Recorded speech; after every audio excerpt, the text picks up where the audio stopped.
Le Brésil ne possède peut-être pas d'armes de destruction massive comme des armes nucléaires, mais il possède un outil encore pire, le gouvernement brésilien. Et une explosion de problèmes arrive à cause du gouvernement brésilien, pendant que vous ne faites pas attention et qu'aucun parlementaire ne fait quoi que ce soit pour empêcher cela. D'ailleurs, certains soutiennent même cela. C'est le registre immobilier brésilien, créé par le décret numéro 11208 de 2022, intégré au Système national de gestion des informations territoriales. Le Système national de gestion des informations territoriales, SPO. Ce système centralise les données cadastrales, géospatiales, fiscales et juridiques des biens immobiliers urbains et ruraux, fournis par des organismes publics comme les notaires et les concessionnaires. Le SIB crée un identifiant fiscal unique, une sorte de compte personnel de formation pour le bien immobilier, avec l'unité immobilière étant géoréférencée. Et, conformément à la loi complémentaire numéro 214 de 2025, l'utilisation du SIB sera obligatoire. Selon les cas, le délai est de 12 ou 24 mois. Dès 2025-2026, les offices notariaux des capitales devront intégrer leur base au Système national de gestion des informations territoriales, tandis que les petites communes auront un délai supplémentaire. Cela réduit le délai entre une transaction immobilière et sa connaissance par le fisc, renforçant le contrôle fiscal. L'augmentation de la charge fiscale effective et de la complexité administrative pour les propriétaires individuels de biens immobiliers destinés à la location modifie considérablement l'équation économique du pays. Mais ne vous inquiétez pas, car les conseillers en investissement, ici sur YouTube, ont déjà la solution magique. Ce sont les fonds d'investissement immobilier qui émergent comme des véhicules d'investissement comparativement plus efficaces, offrant une gestion professionnelle de la liquidité et de la diversification. La législation, donc, fonctionne comme un puissant catalyseur, favorisant le transfert du patrimoine immobilier des mains des petits et moyens propriétaires vers de grandes structures financières. Vous allez payer moins d'impôts et vous n'aurez pas le désagrément de devoir gérer les problèmes liés aux biens immobiliers. Des procédures judiciaires longues et fastidieuses qui prennent des années avant d'aboutir, ou encore devoir se soucier de la rénovation et de la gestion des biens immobiliers. C'est des bêtises, oublie ça, laisse ça aux professionnels.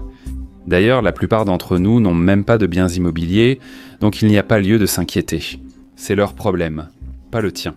Et avec les fonds immobiliers, au moins tu auras un accès démocratisé aux biens immobiliers.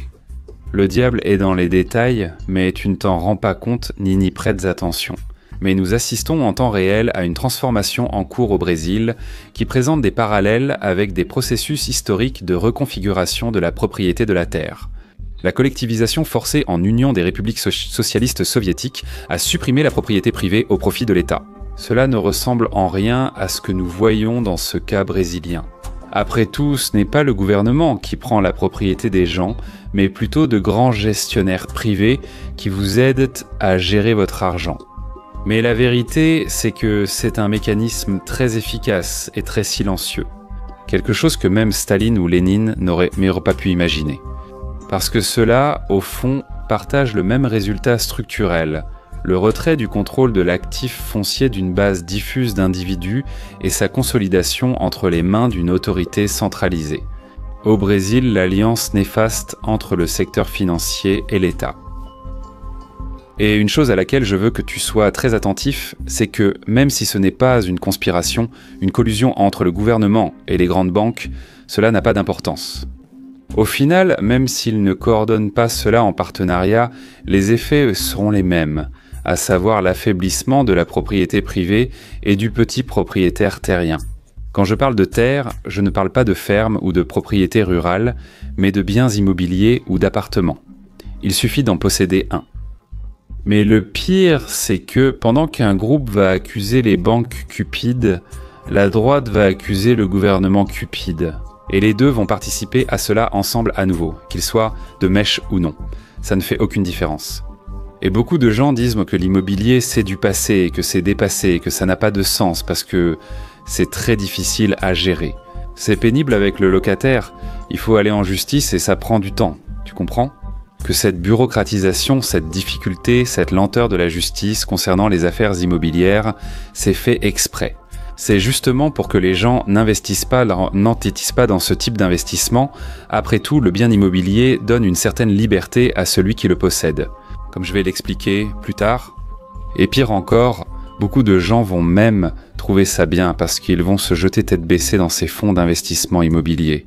Des personnes qui pensent être Leonardo DiCaprio, comme dans ce film avec DiCaprio, Le Loup de Wall Street.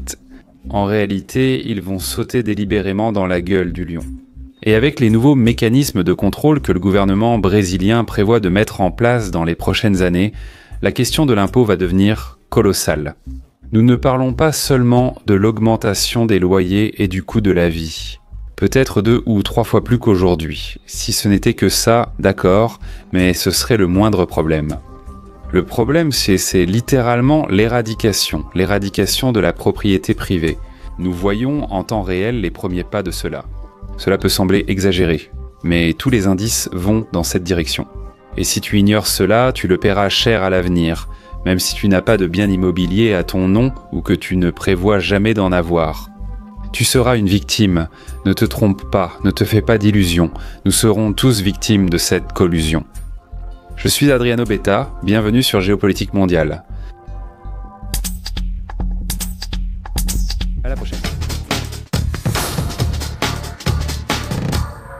La formalisation et la valorisation des biens immobiliers au Brésil renforcent en ça la financiarisation du secteur, en transférant l'attractivité de la possession directe vers des instruments négociables comme les fonds d'investissement immobilier.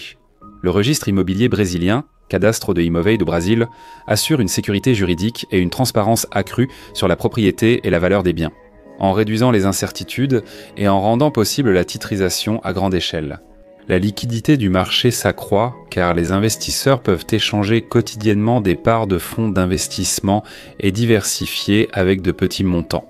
Cependant, l'achat d'un bien immobilier entraîne des coûts et une certaine rigidité. De plus, l'environnement fiscal favorise ces fonds. La location directe subit jusqu'à 27,5% d'impôts sur le revenu et implique la gestion de la vacance, des impayés et de la paperasse.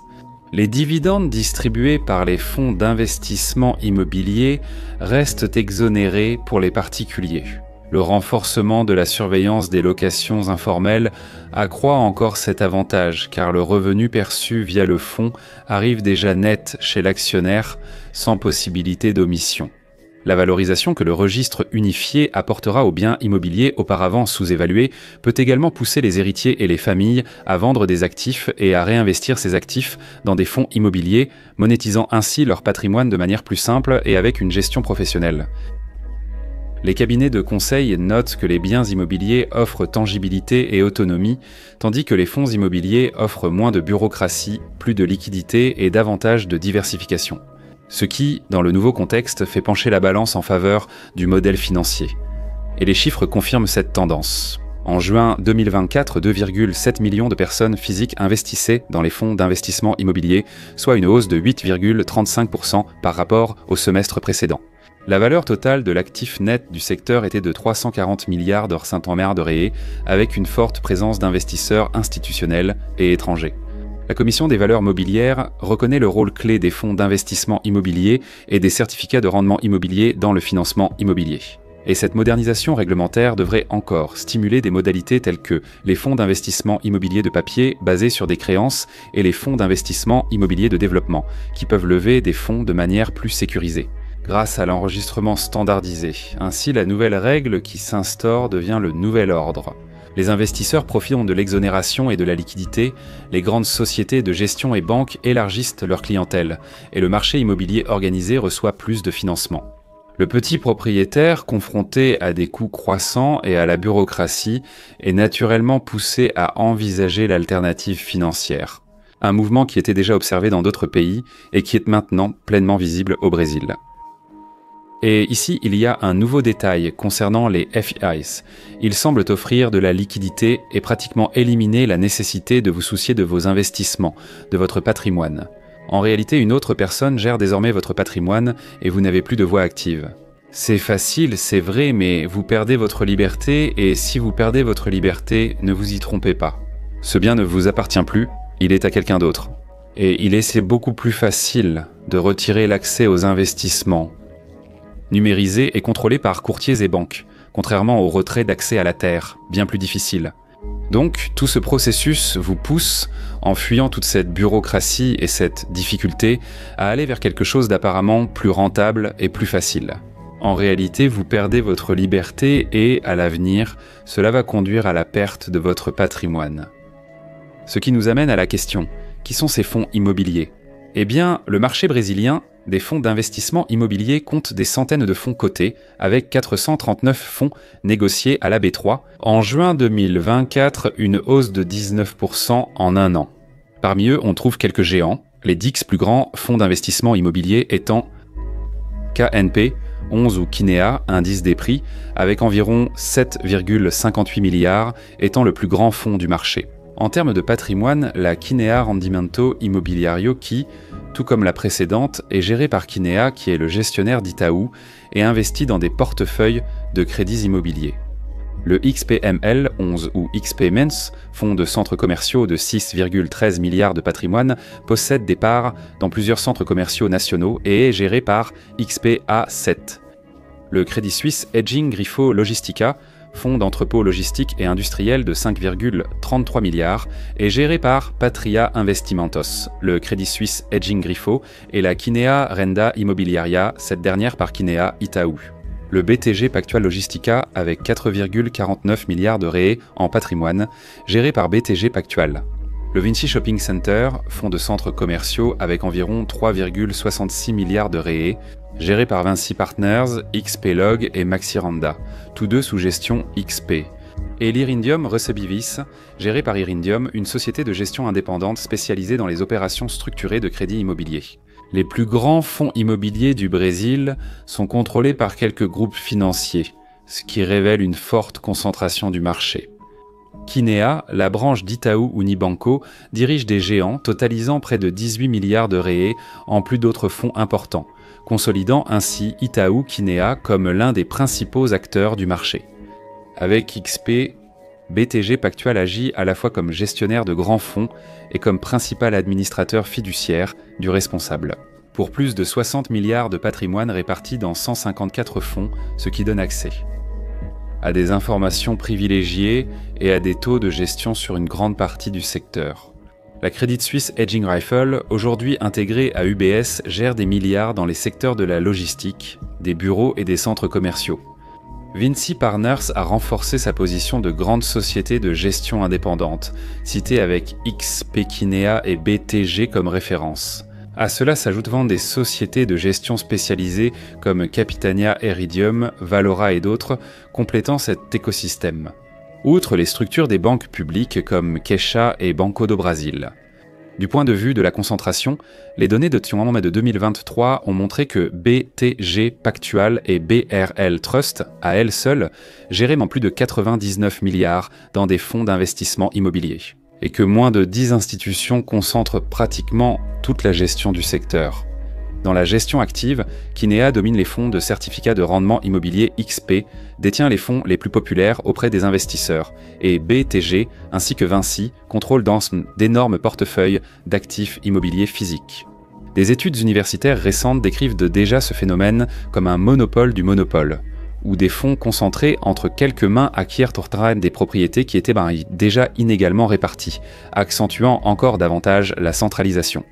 Autrement dit, les gens pensent donc qu'ils démocratisent de l'accès à l'immobilier, alors qu'en réalité, ils le restreignent plus que jamais.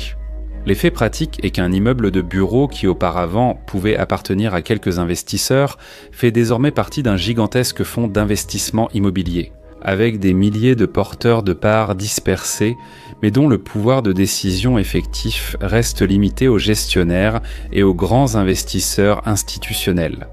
Alors que, en possédant un bien immobilier, vous pouvez le louer à des fins résidentielles ou commerciales, vous pouvez y habiter ou vous pouvez y ouvrir votre propre entreprise. Ou même, si vous le souhaitez, tout démolir et en faire un parking ou une station de lavage, peu importe, parce que ce terrain vous appartient. Dans les fonds d'investissement immobilier, en réalité, vous ne possédez rien. Vous êtes soumis aux décisions des gestionnaires. C'est le piège parfait, car ils vendent la promesse de facilité et de gains rapides tout en vous retirant votre liberté. Ainsi, quelques administrateurs comme BTG, BRL Trust ou Vortex concentrent la gestion fiduciaire, tandis que quelques sociétés de gestion dominantes comme Kinea, XP, BTG, Vint décident d'enceinte du destin de milliards d'actifs immobiliers. Beaucoup d'entre elles, liées à des banques ou à de grands conglomérats, transforment le secteur immobilier en une branche du système financier. Vous perdez quelque chose de matériel pour avoir quelque chose d'éthéré, vous perdez la terre ou l'accès à la terre pour avoir maintenant un algorithme. C'est le mariage parfait entre un état paternaliste qui te donne tout et une mère bancaire, promesse de facilité et de bas prix. Tu perds ta liberté et ta véritable propriété. Des analystes, critiques et universitaires ont débattu des récentes lois brésiliennes sur l'enregistrement et la fiscalité immobilière. Elles favorisent la centralisation de la richesse dans les grandes institutions financières, tout en réduisant l'autonomie des petits propriétaires immobiliers. Ce n'est pas du capitalisme, c'est du socialisme d'État, utilisant les banques comme outils, évitant ainsi l'usure politique de l'image d'une appropriation forcée des biens immobiliers. La gauche continuera à blâmer les banques capitalistes tout en exonérant l'État, pensant que l'État en serait la victime, alors qu'en réalité, il s'agit d'une association perverse, d'un mutualisme fiscal et administratif. Mais sais-tu ce qui m'angoisse et me désespère le plus en voyant cette situation ignorée de tous ? Même l'opposition, et je parle bien de l'opposition. Peu importe le groupe hors gouvernement, centre, droite, extrême droite ou pseudo-droite, ils n'agiront pas. Parce qu'ils savent que, s'ils gagnent les élections dans les prochaines années, ils vont hériter de ce gouffre titanesque et colossal, stratosphérique, causé par la gestion piétiste. Et ils ne seront donc pas disposés à renoncer de quelque manière que ce soit à l'avance. Ils ne vont rien faire, bien au contraire, ils vont essayer d'utiliser cela aussi à leur avantage. C'est encore pire qu'on l'imagine. Et il y a un parallèle historique qui est établi entre ce processus actuel de financiarisation de la terre et des épisodes passés, comme la collectivisation soviétique ou les réformes agraires héritées des anciens empires. En essence, l'idée est que les changements juridiques dans la structure de la propriété foncière ont souvent entraîné des transferts. Par exemple, l'Union des républiques socialistes soviétiques dans les années 1930, Staline a mis en œuvre la collectivisation forcée de l'agriculture, expropriant des millions de petits propriétaires ruraux, les koulaks, et transférant les terres à des fermes collectives sous contrôle de l'État. Ce fut un processus radical, où les petites et moyennes propriétés privées ont été saisies par l'État entre 1929 et 1931, éliminant la propriété privée des terres agricoles. Le pouvoir agraire s'est entièrement concentré entre les mains de l'État, avec des conséquences tragiques comme la baisse de la production et la famine, ainsi que la perte totale de l'autonomie des paysans. À première vue, ce cas semble être l'opposé de la situation actuelle. Après tout, là-bas il s'agissait d'étatisation, et ici nous parlons de la financiarisation privée opérée par les banques. Cependant, c'est là que réside le piège. Le modèle soviétique affirmait que la gestion collective centralisée accroîtrait l'efficacité. Modèle brésilien actuel. On défend la gestion via de grandes institutions, telles que fonds, banques ou registres national. Augmenterait l'efficacité et permettrait des investissements à grande échelle, par exemple dans le logement ou la logistique. Et dans les deux cas, les petits propriétaires perdent leur rôle principal. Ils cessent de décider de leur propre terre. L'Union soviétique a commencé à obéir aux ordres du comité de la ferme collective et à ceux du secteur financiarisé. Le propriétaire individuel qui a vendu son bien et est devenu actionnaire d'un fonds d'investissement immobilier a délégué les décisions au gestionnaire du fonds. Bien sûr, il existe des différences fondamentales, comme la question du volontariat autour de cela. Après tout, personne n'est obligé de le faire. Mais d'un point de vue structurel, faites bien attention, c'est la réduction de l'autonomie du PTON. De plus, lorsque l'État crée un registre unique obligatoire, il impose des déclarations minutieuses. Certains critiques évoquent le spectre d'un contrôle étatique sur la terre, où il convient de rappeler que le but déclaré du registre unique de cotisation n'est pas de nationaliser quoi que ce soit, mais plutôt de taxer d'une manière qu'ils disent être plus juste. Tout au long de l'histoire, les changements fiscaux sur la terre et le patrimoine ont souvent redéfini qui détenait le pouvoir économique dans l'Empire romain. À la fin de l'Empire, la charge fiscale sur les petits propriétaires ruraux était si lourde que beaucoup n'ont pu payer leurs impôts. Ils perdaient en somme leurs terres au profit des grands propriétaires ou tombaient en servitude sous leur protection. Ce qui a contribué à la formation de vastes propriétés entre les mains de quelques-uns, les patriciens et les seigneurs régionaux.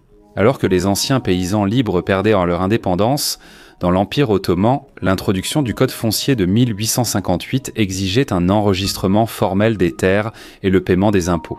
De nombreux paysans, craignant le recrutement militaire ou la fiscalité, ont arrêté de s'enregistrer. Cela a conduit à ce que leurs terres soient enregistrées au nom de notables urbains ou de commerçants, provoquant également un transfert des terres communales et traditionnelles vers les élites privées. Et les similarités que nous voyons dans ce cas, ainsi que dans d'autres endroits du monde qui en ont également souffert. La décadence de ces nations, empires et civilisations n'est ni un hasard ni insignifiante. Pourquoi ? Parce que ces sociétés étaient déjà décadentes, au point de permettre que la concentration du pouvoir, de la richesse, de la possession de la terre soit encore plus entre les mains de petites élites, approuvées, soutenues et encouragées par l'État lui-même, par le pouvoir central lui-même. Et après que cela soit arrivé, cela a encore accéléré la décadence inévitable. Déjà mauvais là, la situation a empiré et s'est accélérée jusqu'à leur faillite. Et ici, dans ce cas, il y a une seule différence. Parce que là-bas, au moins, ils savaient qu'en ce qu'ils perdèrent leurs biens et qu'il avait créé tout un contexte psychologique et de propagande. Et des questions fiscales, pour donner l'impression qu'au bout du compte, vous êtes mieux lotis. Maintenant, vous n'allez plus être le propriétaire d'un bien immobilier démodé, mais plutôt un investisseur de luxe. Qui va avoir plus de richesse va payer moins d'impôts parce que quelqu'un va s'occuper de votre richesse pour vous. Autrement dit, ils arrivent à prendre votre propriété et à faire en sorte que vous soyez encore reconnaissant et satisfait de perdre votre propriété. En pratique, c'est le genre de choses qui trompent les deux spectres idéologiques. La gauche croit qu'une meilleure fiscalité, une fiscalité plus élevée, apportera plus d'avantages sociaux aux plus pauvres. Tandis que la droite, pensant investir dans de grands fonds immobiliers, croira qu'elle gérera plus facilement ses ressources. Alors qu'en réalité, les deux camps sont simultanément écrasés. Dans les études d'urbanisme et d'économie, la financiarisation de l'espace urbain prend une importance croissante. Des chercheurs de la faculté d'architecture et d'urbanisme de l'Université de São Paulo soulignent que l'État brésilien, ces dernières décennies, a activement encouragé la conversion du logement et du foncier en actifs financiers. Cela se produit par le biais d'incitations aux titres immobiliers, de partenariats publics-privés pour le développement urbain et, désormais, avec la création d'un registre national qui facilite la titrisation des biens immobiliers. L'autonomie du petit propriétaire bailleur a diminué dans ce contexte. Alors que la terre et les biens immobiliers commencent à être contrôlés par de grands gestionnaires d'actifs et par des indicateurs financiers. Sans identifiant unique et sans données intégrées, il était plus difficile pour un fonds, par exemple, de mener des enquêtes sur des centaines de biens immobiliers. Mais avec ce nouveau cadastro de Imovei do Brasil, cela devient ridiculement facile, réduisant les coûts pour que les grands investisseurs puissent entrer dans n'importe quelle région du pays. D'un autre côté, le propriétaire local perd la symétrie. Des niches d'information favorisent à présent parfois un bien immobilier sous-évalué, dans les zones périphériques qui, maintenant qu'elles sont géoréférencées, suscitent de l'intérêt d'un fonds foncier. Tout au long de l'histoire, l'accès direct à la terre a toujours été synonyme de liberté et de prospérité. Les peuples paysans, les petits propriétaires et les communautés autonomes ont trouvé dans la possession de la terre la base pour garantir leur subsistance, leur abri et la continuité culturelle, sans dépendre d'intermédiaires. La terre offre de l'autonomie en permettant de produire de la nourriture, générer des revenus ou transformer l'espace en activités variées, de la culture au commerce, de l'habitat à l'artisanat. La liberté exige du travail, mais en général, les gens ne veulent pas travailler pour la conserver. Lorsque le droit à la terre est refusé ou réservé à une minorité, la dépendance, la servitude et une plus grande inégalité structurelle émergent, comme sous le féodalisme européen. En revanche, lorsque l'accès a été élargi, comme lors des réformes agraires réussies ou dans la formation de sociétés de petits propriétaires capitalistes très actifs. Des classes moyennes fortes, une stabilité sociale et un dynamisme économique ont émergé, ce qui est fondamental pour une société capitaliste et plus libre. La relation est directe. La terre donne à l'individu le pouvoir de décision sur sa vie matérielle, réduisant ainsi sa vulnérabilité au contrôle des élites financières ou politiques. C'est pourquoi, historiquement, la liberté d'un peuple a toujours été profondément liée au droit de posséder et de gérer sa propre terre. La terre n'est pas qu'un actif économique, elle fonde aussi l'indépendance sociale, que ce soit contre l'État ou contre les élites puissantes. Et le pire, c'est que beaucoup de gens vont soutenir cela ou ne vont pas s'en soucier, pensant qu'ils ne seront pas affectés. De nombreuses personnes n'aiment pas les propriétaires, les jugeant avides et oppressifs. Au final, cela va toucher tout le monde. Ceux qui ont peu de biens immobiliers, ceux qui n'en ont pas mais qui veulent en avoir, et ceux qui n'en ont pas et ne veulent même pas en avoir. C'est un aspect qui va toucher l'économie. Tout le monde va se noyer dans ce bateau qui coule, c'est ce que vous devez comprendre. Beaucoup de gens vont soutenir cela, parce que c'est une façon d'écraser les propriétaires qu'ils n'aiment pas, en pensant qu'en faisant cela, c'est juste ou bien. Pendant qu'ils sont en colère et qu'ils trouvent bien que ces petits propriétaires soient écrasés par l'État et les grandes banques, ils finissent par donner leur argent aux grandes banques. Autrement dit, l'idée de justice sociale consiste à toucher le petit commerçant, le petit propriétaire, tout en profitant aux grandes banques. Ils interféraient avec le gouvernement. Gauche ou droite, tous seront concernés. La propriété privée est la garantie de votre liberté. Et même si vous ne possédez pas de biens immobiliers privés, le simple fait de pouvoir y avoir accès est déjà une garantie de liberté. Il n'est pas nécessaire que tout le monde possède un bien immobilier, mais il faut au moins que chacun ait la possibilité d'y accéder, ce qui va maintenant être retiré par le gouvernement et mis sous pression par les banques. Et au bout du compte, ce n'est pas quelque chose de bien.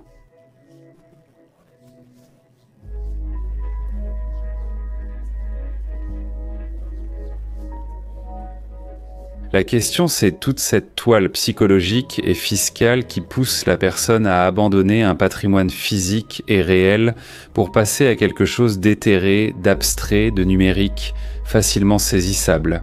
Et si tu penses que le Bitcoin ou une autre crypto-monnaie va résoudre les problèmes du monde, oublie ça. Tu vis sur la planète Terre, toi tu vis au Brésil. Et en vivant ici, même si tu restes, je ne sais pas, isolé avec Starlink et Bitcoin, tu vas être touché. Tu ne peux pas avoir l'illusion que, dans une société dégradée, tu ne seras pas touché d'une manière ou d'une autre, même si ton patrimoine est magiquement en sécurité. Il n'y a pas d'illusion. Ou bien tout le monde s'unit contre cela, et je suis presque sûr qu'ils ne vont pas s'unir, ou bien tout le monde va se noyer et va apprendre une leçon très dure. Merci à tous, j'espère que ça vous a plu. Je doute que quelqu'un ait aimé, mais de toute façon, abonnez-vous à la chaîne pour aider la chaîne à continuer de grandir. Et il est très important que vous partagiez cette vidéo avec tout le monde que vous connaissez. Et dans ce cas, partagez-la vraiment. L'idée, c'est que les gens prennent conscience du risque de ce que nous voyons en ce moment. À bientôt et à la prochaine vidéo.